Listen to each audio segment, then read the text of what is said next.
Yeah, there. That's the Nobel Laureate himself with his book CHAUNK. Good evening. I hope everyone's settled. If you need chairs, there are some at the back. Pleasure to welcome you on behalf of a suitable agency and Sundar Nursery to a wonderful new session of Suitable Conversations at Sundar Nursery. This series of conversations was first inspired by our love for all things books, and a suitable agency is extremely grateful to everyone at Sundar Nursery for the event we've been waiting for. We are delighted to welcome Abhijeet Banerjee back to Suitable Conversations. Abhijeet Banerjee won the Nobel Prize in Economics in 2019. He's the author of 2 books written with S. Duflo, Poor Economics, which is the winner of the F.T. Goldman Sachs Prize, and Good Economics for Hard Times, and 1 cookbook, Cooking to Save Your Life. His new book, CHAUNK, on food, economics and society, has just been published and is available back there. Cheyenne Olivier is an illustrator based in France. Her books include Cooking to Save Your Life and Poor Economics for Kids.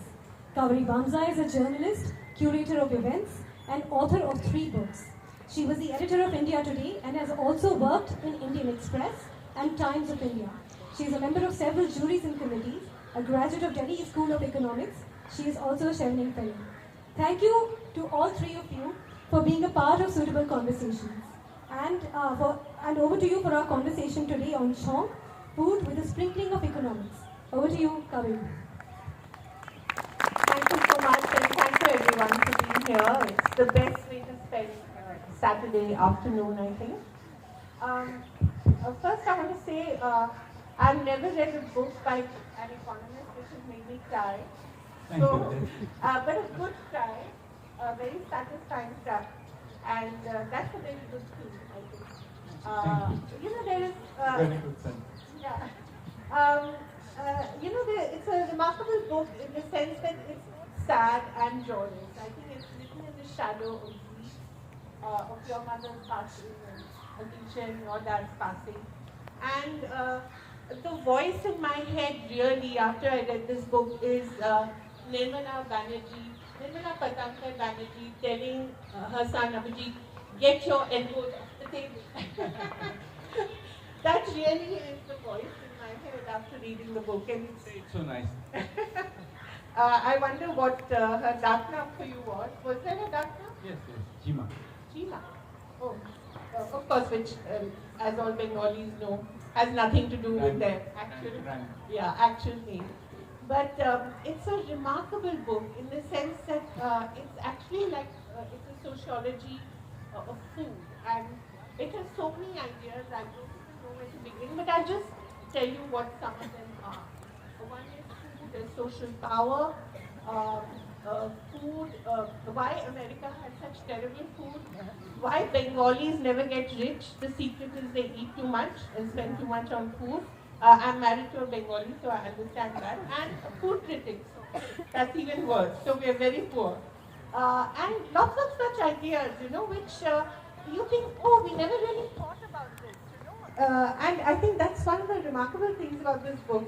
I went to Playful Sociology. So for me, it's really like a sociology lesson, a master class actually on food. So enough from me.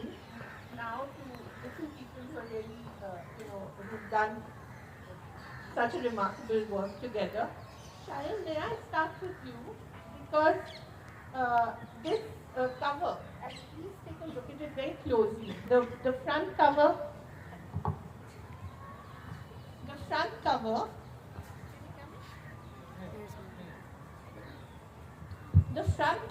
and the back cover.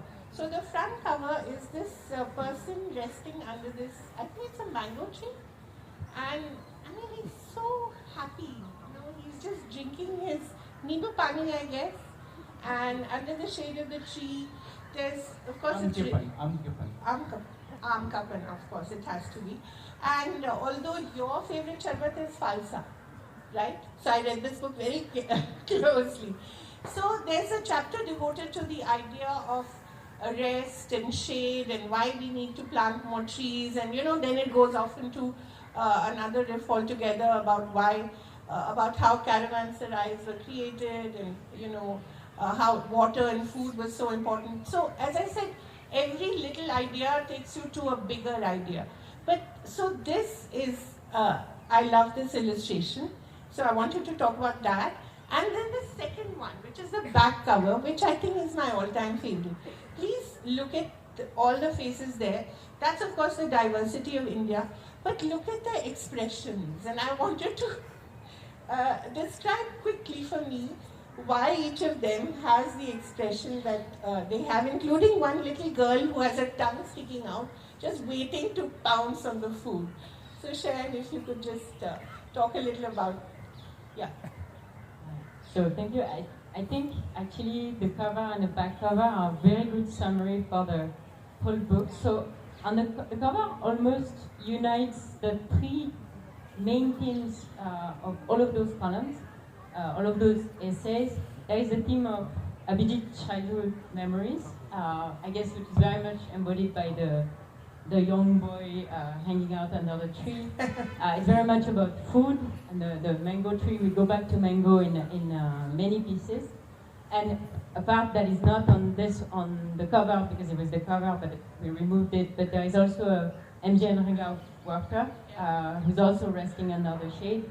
And that's the part on economics and sociology. So all of the essays are starting from one of these points, and we are trying to balance them so that we go seamlessly, pleasantly from economics to food to Abhijeet's memories. So that's for the cover. For the back, I guess the idea is, for me it was, I tried to not bore myself too much by drawing people at the table, so I always try to find different ways of drawing people sitting at the table and interacting.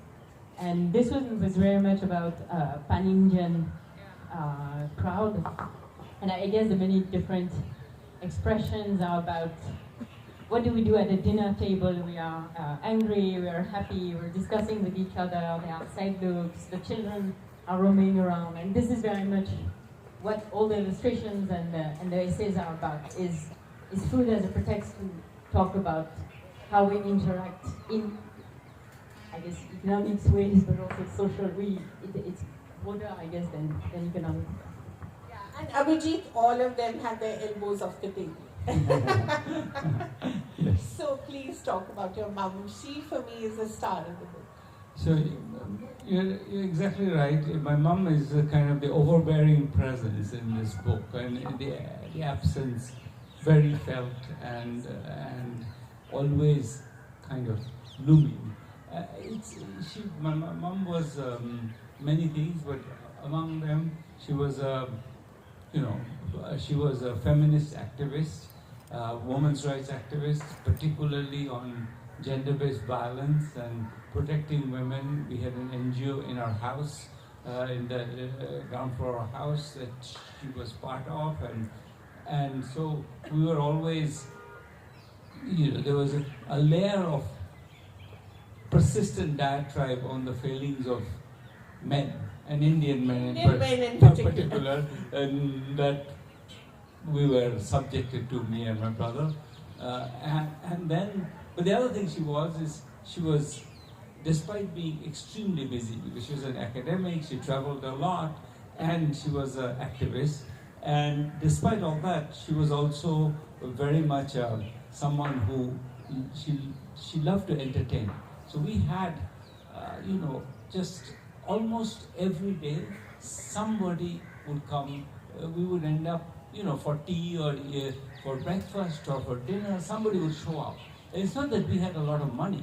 So it was always this kind of imaginative exercise in how do you manage to feed, an endless phalanx of people who come uninvited sometimes and just stay and eat.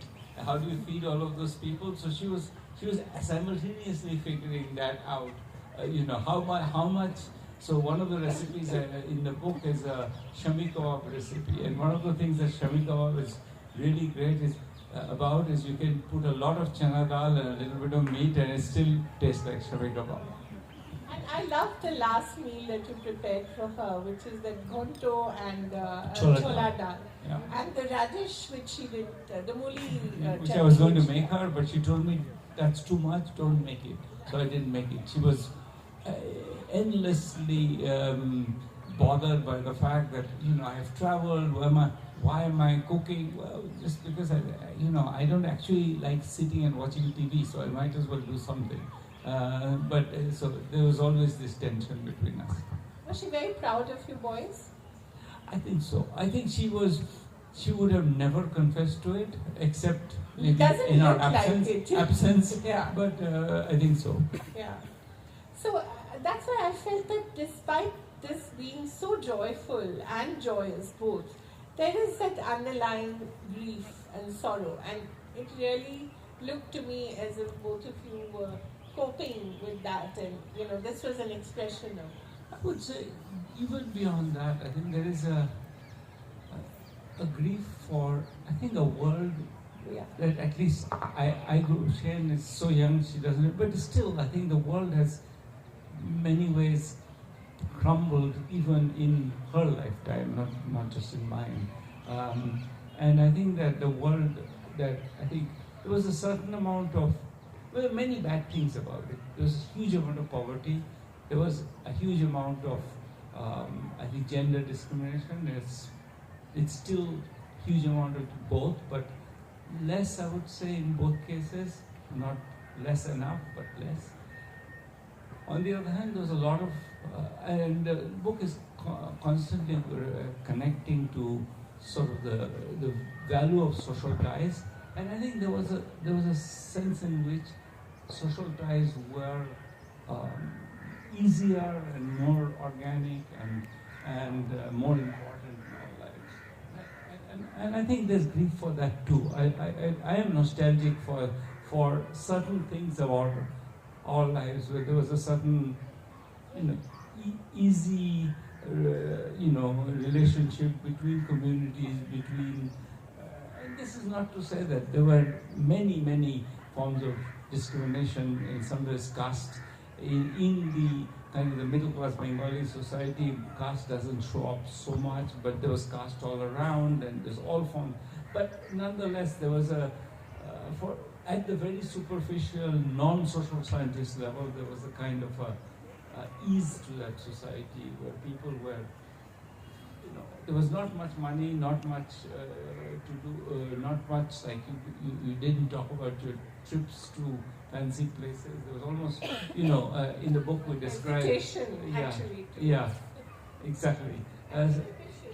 Yes, exactly. So there was this, but that meant that there was also a lot of shared, even small joys were shared. So there was it's a little bit of grief for a society that was maybe a little less tense about lots of things. A little less competitive, and his only Abhijeet Banerjee can go to Tihar jail and discover bhindi, and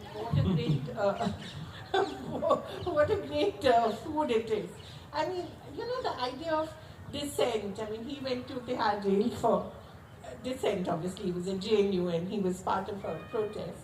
But even that, the idea of dissent and celebrating that again is a way of life that we're losing. Yes, exactly. Idea that you can go to the hard jail and discover bhindi for speaking up against the authority. Yeah, I think in general, I think the value of dissent, I think we sort of, I think the expectation that dissent needs to be reasonable is unreasonable in my view. That dissent is sometimes about expressing emotion. That this is unfair. I don't like it. It doesn't. Once you sit down and think, well, but it's corrected this and this and this and this, our human ability to rationalize is vast, and so you can always kind of come up with, well, but is it so bad? Because on the other hand, I feel that there is a point where you want to say, bus. I can't stand this. This is bad, and I really do think there is value in getting upset about things that you see in the world that you don't like. I think as young people, lots of young people, I think there is real value in letting yourself get upset, because I think that's the only way we'll build a better world.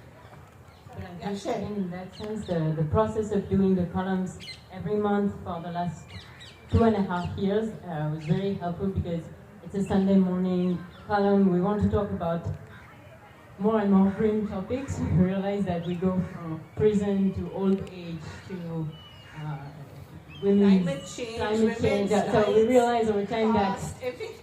we are drawn to more and more grim topics. But in a sense, it forces us to try to find a way also to make it palatable on a Sunday morning, to find some hint of hope. And I remember sometimes we disagreed when I read Abhijeet's first draft of the piece, and then we discuss, and we disagree on the fact that it should not be so grim. There should be not an obvious solution, but at least a hope, a hint where we could go. I think that the process of doing the columns also is very helpful, but not precisely less grim. I thought it would be the other way down.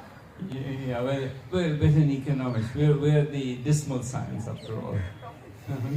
yeah.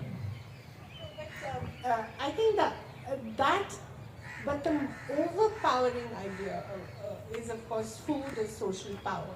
Food that tells you where you were, who you are, where you've been, in a way where you're going to. There is so much power in it which we don't realize. We dismiss it sometimes as just something that we eat, but it really does. Yeah, so I mean, in a sense, we are exactly in a moment where food is extremely political now, all over the world. In India, on this vegetarianism, meat eating, etc. issues, but all over the world, there's a real. I think many ways, I'm not saying all negative. I think there's some intolerance in India which is definitely negative, but I think there's also a lot of interesting political engagement with, for example, should we be eating asparagus in December in Delhi? Should you be eating avocado in avocado, anywhere? Avocado grows in India. So but very expensive to grow, isn't it? No, actually no. Avocado grows on the southwest coast. It does grow. Right. So, but nonetheless, I would say, should we eat asparagus in December? Right. Today, yesterday in the hotel for lunch, they had asparagus, and I was a bit aghast because it's just certainly it doesn't grow anywhere close, and this is not the season. If it grows, asparagus is a spring vegetable. It doesn't grow now.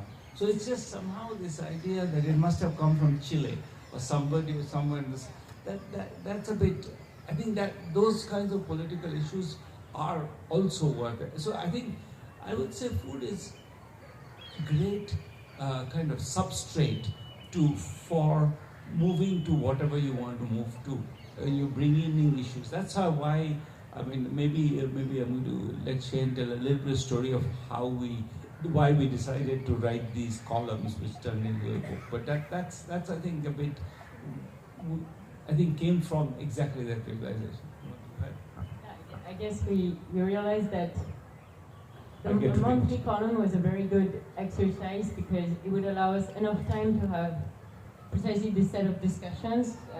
The way we write the piece is often 1 month or 2 months before we start thinking about the topic that we would like to explore. One of the columns that is not in this book, but it's in the November column, we wanted to talk about women's participation in the household chores.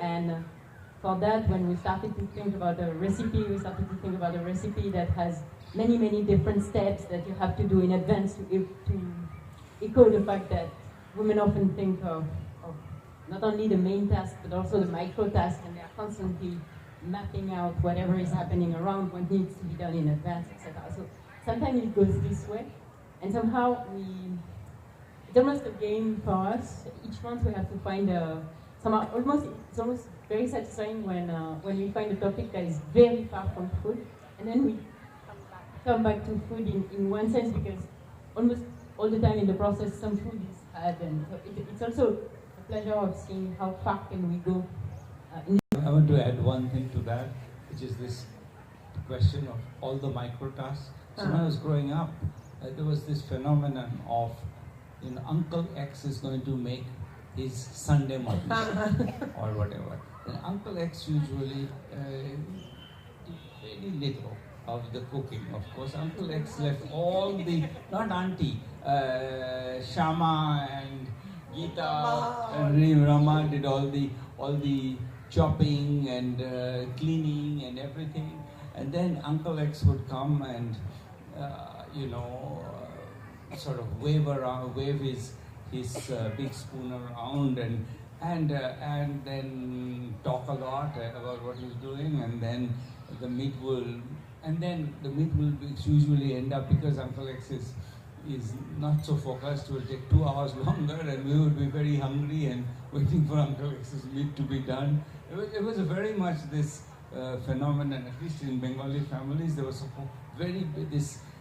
this male meat cooking was a very big thing, and it was always a bit comic, I must say. Even at the age of 6, I thought it was comic, because why can't he just do the work? If he's going to cook, why doesn't he, cut the onions or whatever? No, everything was pre-prepared, and even among the some, okay, I'm done now. You guys watch it, and if necessary, add water, and then Uncle X goes back. And listen to the cricket commentary or whatever. But that brings me to this idea of food as oppression as well, which of course it is for many women. The food itself becomes, and there's a marvelous Malayalam film recently, The Great Indian Kitchen. I think all of you must have watched it.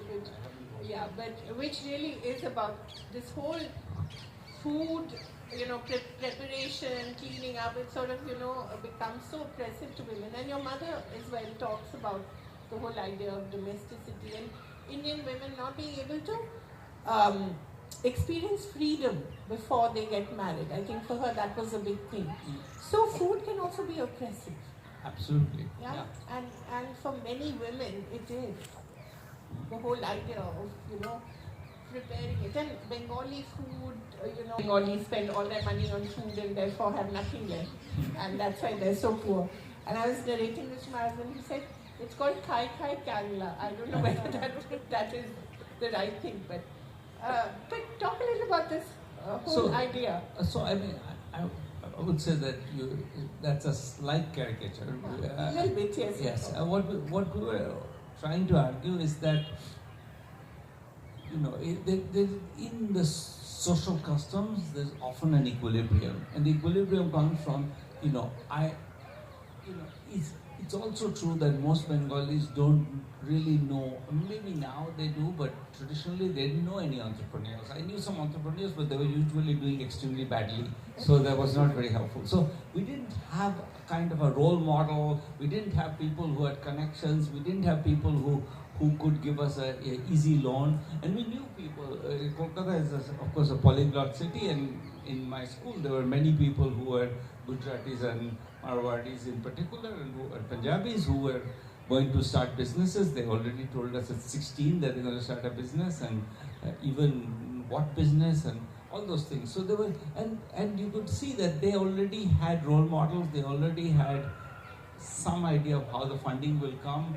They had some idea of who's going to help them out and all that. And I think that's actually so the point we were trying to make is that maybe it's sensible for Bengalis to not worry too much about saving up and then starting a business, because it's not clear that it's not by saving up that you really start most businesses. Most businesses, the first thing you do is you go to your conveniently positioned uncle and say, give me a loan, and I start or your father or your grandfather or somebody gives you a bunch of money, then you start a business. I mean, there are people who really start from nothing, but that's very, I study small businesses as part of my life as an economist, so it's very rare. Most businesses grow out of some, it's just very hard to build from scratch. So most people businesses grow out of family money of some kind, distant, it doesn't have to be your father, it could be your mother's, brother-in-law or something, but something.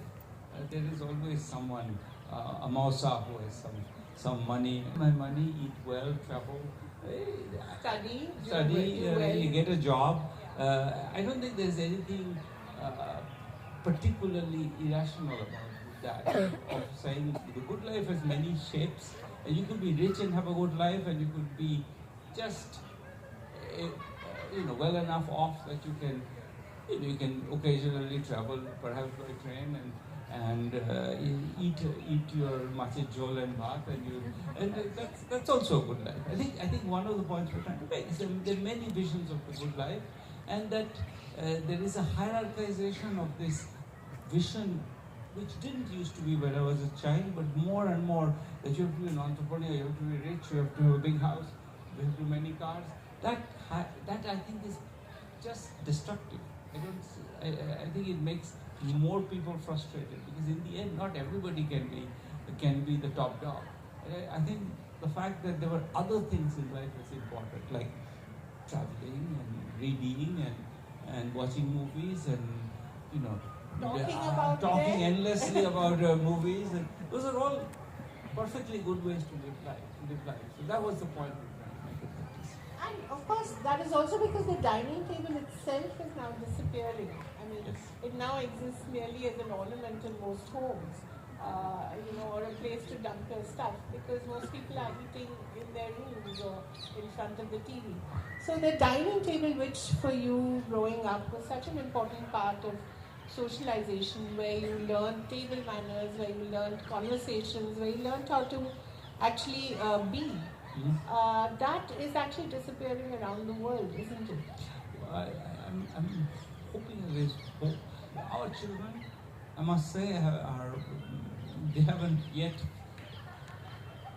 even imagined that they can get away with the option of not being at the dining table. Good So for them. And they eat with their hands. Which yes, is they even eat better. with their hands. They sit. My daughter even sits with her. She sits on the chair with her feet up, and then she eats with her hand. And they are. But on the other hand, they take it as a very convenient context for lecturing their parents. But Abhijeet, the idea of the dining table, I think that if you could talk a little more about that, because that really was the fulcrum of so many homes, and that is in itself leading to a certain kind of isolation, even within a family, not even to talk of outside the family. So how does that impact the way food is consumed and the way food is thought about? Interesting. It's a good question when we think about. So the drawing that Kaveri showed you, the back drawing, is from that piece on the dining table, and I think that one of the things that I think make many things that are important about dining table. One of the things that makes it is that food is also visual, and if you don't dine together, then you miss what is visual about food. So we're very conscious. One of the things that and this is Shane and I sometimes have these discussions. So we should, Shane is actually vegetarian from birth, and she'll tell you more about that. And an artist, so she loves Indian food, and but she sort of feels that Indian food is often presented in a way that doesn't look so attractive. So a lot of our recent efforts have been to kind of try to see if we can visually present Indian food to be visually more attractive. Things, and they will all have nice covers and like floral covers and all that. You take it off, and then you see all the food, and the dal would have something floating, some nice dhania floating on it. So I think that I think the visual aspects are lost. Once you don't have a table, it's all kind of we come and eat, then there's no that drama of unveiling the food or inviting people to the table, see what the meal looks like, goes away. You want to? take that. I think I'm French, so the dining table is a huge, and dining all together at the table is a really huge. This roti and this sabzi. Please narrate that. It's so this is a Bengali versus. So I'm half Maharashtrian. Yeah. So that's and this, the one very sharp difference between Maharashtrian culture and Bengali culture is Bengalis like to eat Yes. 80% of the calories from other than grains. So, Yes. at least Bengali, middle class Bengalis can afford it. We have 3 kinds of vegetables, dal, fish, and then the roti and or the chawal is Yes, just and something too. And yes, something and sweet. Has to be. sweet, some chutney which is sweet and sour, and some. According some to him, a kitchen that has no chutneys is not worth talking about. There's that too. Pakoras. So whereas in Maharashtra, it's always, we have to not waste money. We should, be frugal. So eat one roti with a tiny bit of vegetable. So I was in a train and some very nice man gave me some roti and sabzi, but a lot of roti and a little sabzi. And being unmindful, I ended up first finishing all the sabzi. Then I had to eat 4 rotis without anything. And I was thinking, now what do I do? So conveniently, the train stops in a station, and I tell him, okay, I'm going to go get some fruit. And I run out of the train, and I somehow dump the roti somewhere, and I come back with some fruit. And that was my, that's the story. Curry is a recipe. Yeah. Maybe And, mutton curry, chicken curry. Is a recipe. Yeah. It's specific to, I don't know, and you can actually Google railway mutton curry, and you will get a recipe. I've actually never tried it, but So yes. one idea for you're choosing. He or she could be anyone. I think those train rides, those bus rides, what you said, it was a way of life that taught us to live with each other in greater harmony, because you couldn't choose your neighbor, you couldn't choose your the person who was with you in school, sitting next to you. But this increasing privatization of your homes and spaces. Yeah, so that again is a way of life that's getting lost, right? Yeah, absolutely. One of the points we keep coming back to in the book is this idea that our social networks are traditionally social networks were created from just whoever happened to be around. It was not, you didn't get, because people didn't go to elite colleges or something, you didn't build social networks out of those things. You built social networks out of whoever happens to be around. And there was hierarchies within that. It was not that, so people who had money, they would have a lot of people would just come for a meal, mostly because they couldn't afford to have all the meal, and they would not be, and there was clear hierarchy there. People would, not in our house, but in my aunt's house, there would be a paterfamilias who was, whose voice you could hear a lot, and who was clearly, and the sort of the people who were kind of being accommodated, sometimes they were from the village and they came and stayed. They would be a little bit, in the shadows, but still, as kids, we played cricket with them. So there was a broader social spectrum that we were immersed in. I played cricket with all these some children in our neighborhood, in fact, and they were all better at cricket than me.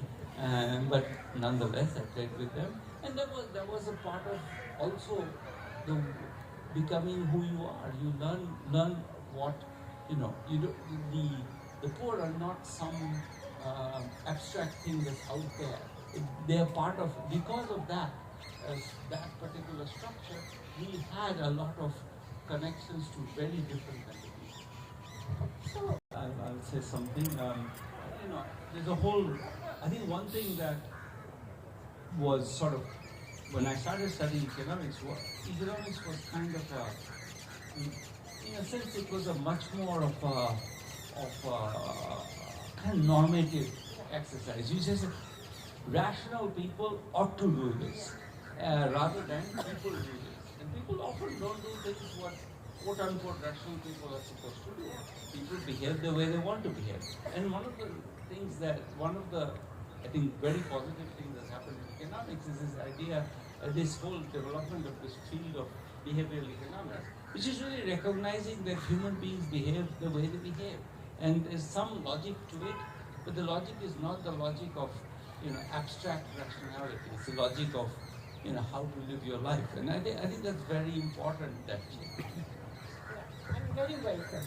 And yeah, I would say that yes, that's why also the essays are illustrated, because we very much want to bring up scenes and peoples and character, and many of the essays come out of Abhijeet's personal story or other story that we hear sometime at the dinner table. So it's very much. It's a very playful book, that's There's a lot of. That's a kind word. There's a very playful quality to it. Because it is done in a playful way. Yes. We never come up with something that is big, because most of the challenge is to make it appealing. Yes. Whenever there is too much statistics, we realize that this does not make a good story. So we reread the pieces many times. It comes up as a good I story. love some of his descriptions. He says the Mari biscuit is the empress of bland, and the gulab jamun is something of excess. The empress of excess, or something like Epitome that. of Epitome of excess. Very nice alliteration. But I love that Mari biscuit thing, which I quickly want to also bring you to American food, and he seems to hate it. You seem to actively. Interesting, exactly. America is kind of the exception. If you think of the countries that with great cuisines, they have great produce. Great produce. All of them, basically. France, Italy, Spain, China, Thailand, they all have great produce. I mean, that's one of the things. Potentially great produce, and has bad food. And that's what the question is: why does it have bad food? And this is a exercise in speculative social science. And the answer But we it's so fun, so much fun. It should be a separate science. Yes. They should teach it. Yes, I will lose my job, but I will do that. But I think that one of the ideas we suggest is, what's interesting in America, and the history is actually widely documented. So people from Europe, most people moved to America from Europe before. Yeah. They were, Irish who were starving. They go to America, and then they write letters to their families saying, "My God, here you can eat real meat every day, not gristle, not just the bones. They need real meat every day." So I think this idea that the fulcrum of the meal should be access to as much meat as you like is sort of has been built, and then as much cheese as you like. So you get the Neapolitan pizza, which is a thin piece of bread with a smattering of cheese and lots of flavoring in it. And then you have the deep dish Chicago pizza, which is, you step into it, your foot will get stuck. It's so thick and so sticky. And, and so much cheese in it. There is a sense in which these are just different conceptions of the same thing, but it comes out of the fact that, a certain kind of plenty of milk in America, which is turned into extreme. In Europe, you spend, 18 months aging cheese. In America, you get a factory and you produce cheese in 3 days, but the cheese has no taste. And then you can melt, 500 grams of it on a pizza, and you get into this cheese soup on a pizza. There is a sense in which excess is a problem, and availability is a problem. And it's important to remember, because in India now we're also going through a revolution, poultry revolution. So or in Bengal, for example, farm fish revolution. And that means that you're getting a lot of these things, and that's at some level fine. It's that people need nutrition, but it's also the case that as a result we forget that a lot of the foods that were driven by meat, for example, the many greens that we eat in Bengal. You go to a market, you see there are 15 types of greens at any point, aside. They were just leaves that people picked out and figured out this one needs to be cooked in this way and that one needs to be cooked in that way.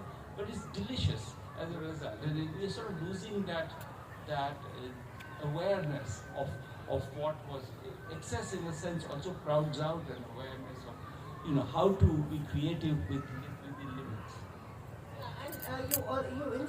Paradox of choice she's talking about. The idea, that's an idea in economics. As an economist, that idea is not novel. I mean, we often have this idea that a particular resource constraint, when a particular resource runs out, you actually innovate technologies to make it to solve that problem. So I don't think for an economist, it's not a novel idea. I think what I'm trying to more insist is it's very relevant for food. The way we eat is very much conditioned. Just the last question before I open it out to the audience. The idea of reimagining our public spaces. We're in a wonderful public space which really is the kind of space that you grew up in and the kind of space that you're advocating. Let's have more cheese and let's have the right cheese in the right places. Not your asparagus that comes from who knows where. The carbon footprint is better, everything is better. Talk a little about why we need to do that in India, in the India that we live in. I'm going to let Shane start on that and then I'll finish. You have nothing to say? You constantly talk about I thought you would talk about the locavore movement. So I guess I come from a family. They had one of the first organic stores in Paris in the late 70s, 80s, and now part of my family has organic stores in Brussels. So we grew up vegetarian, and we grew up being extremely focused on the right food, the right nutrients, and the right season, and eating while we would go in the forest and gather wild plants and how to cook them and all that. So I come from almost too extreme family in that sense. We were talking earlier about how. I wanted Shane to talk about the trees and the plants. I want to talk about inclusive public spaces. I think one of the things that Delhi is a prime example of how much of the public space is not public. It's colonies, and if you don't look like the right kind of person, you can't go into the park. And now you have OTPs that you need to give at a gate to even certain colonies to even get in. Technology all the way. Really excluded. All the way. So exactly. So that I find that in general the idea. You go to Dwarka or Rohini, and there's just dusty streets. There's no public spaces where kids can play. It's really, and I think that's actually a crime against children. So, questions? My great privileges in life has been I've always made friends, and I've always made friends. Not just when I was 5, but even when I was 60 as well. So I make friends easily, and I become close friends with them. And that's the CHAUNK in my life. The friends are my CHAUNK. By the way, who gave this name? Okay, cook it for 30 seconds, not 3 minutes. Yes, but we thought it was a good, both as a great so beautiful. onomatopoeia. It's talking about CHAUNK. But also, it was really echoing what we want to achieve with the columns, which is to spark some idea, not go too long, too deep, but really spark a thought, a conversation about any different topic. And it cannot be translated. Exactly. But it sort of closest to a spice up something, and we want to spice up conversations. It certainly does. Yes. Food now that this new experiment in places like Singapore that don't have their own food, do you think that's a positive step? Sure.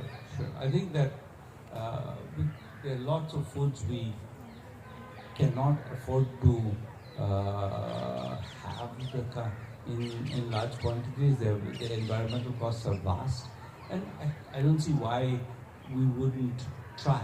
I mean, food has to taste good, and unfortunately, many of the innovated lab-grown foods I don't like. But nonetheless, yes, Yeah. yes.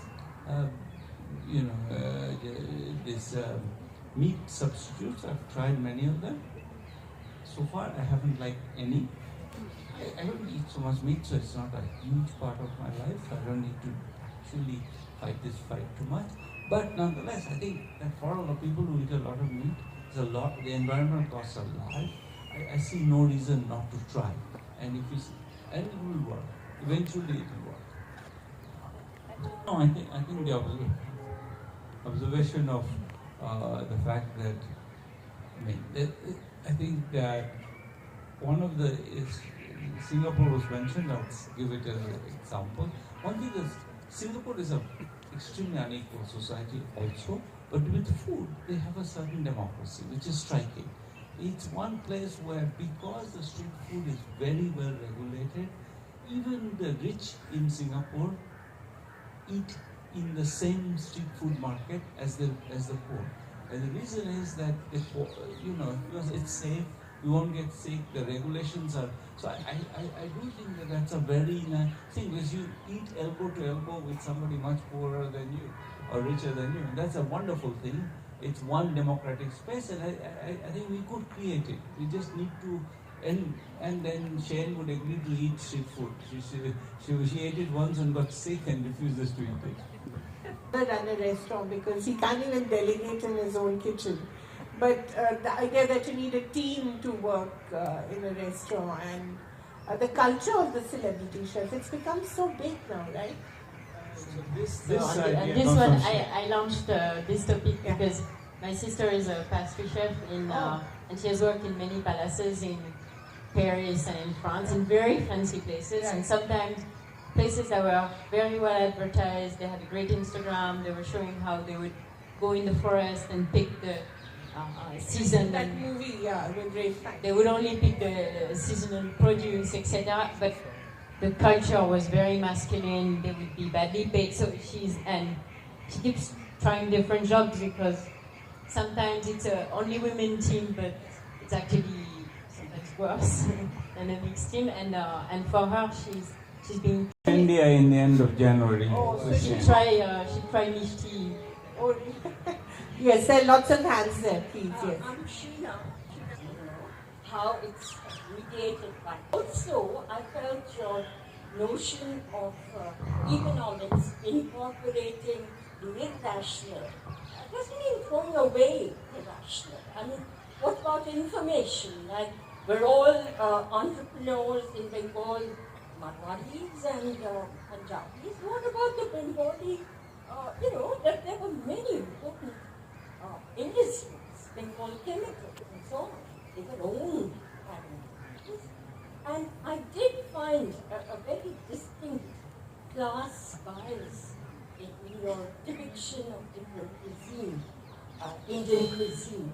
I mean, I'm just responding as a sociologist, perhaps, more as and also as somebody who reads, I think, the visual dimensions of Indian food.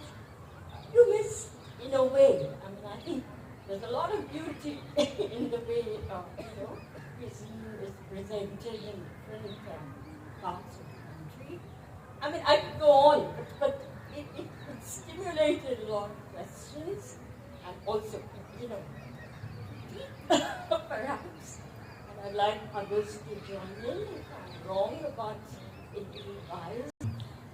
I would not have said, I think the two things you say, I don't fully understand how they fit together. I would say yes.